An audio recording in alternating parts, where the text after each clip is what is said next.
Коль я добрая девица, любит маменька меня. Если прясть мастерица, я любезна для нее. Бу шигырны әти табып бирде компьютердан. Әни белән без өйрәндек.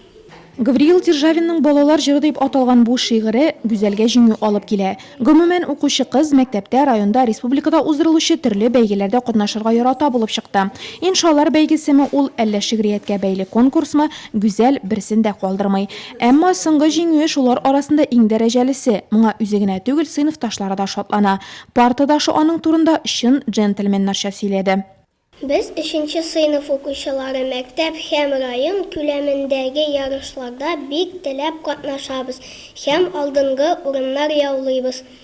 Сыйныфташыбыз Гумерова Гүзәлнең республика күләмендәге бәйгедә 3нче урын яулавына бик сөенәбез. Киләчәктә дә шундый ярышларда катнашырбыз һәм зур уңышларга ирешербез дип калабыз. Без аңлы бер партада утырабыз, дуслаштык.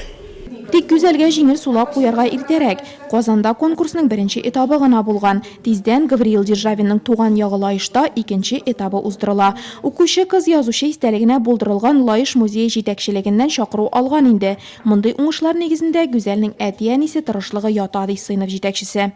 Менә шундый әти-әниләр булганда инде балалар югалып калмас иде.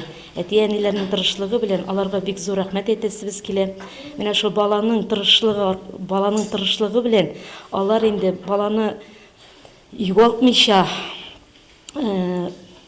начар кәефләрен төшермичә инде зур урыннар яулады инде. Әти-әниләргә дә бик зур рәхмәтебез. Һәм инде менә шундый зур сәләтле укучылар булганга инде менә мәктәбебездә без бик горурланабыз. Казаннан бүләккә бирелгән рәсемле китапны гүзәл аеруча ярата. Анда рус һәм татар телләрендә шигырьләр язылган. Шулар арасыннан берәрсен өйрәнеп, чираттагы конкурста катнашмакчы ул. Урын алу мөһим түгел, катнашуы кызыграк ди гүзәл. Үҗәтлеге аның дипломнарын тагы да арттырыр әле.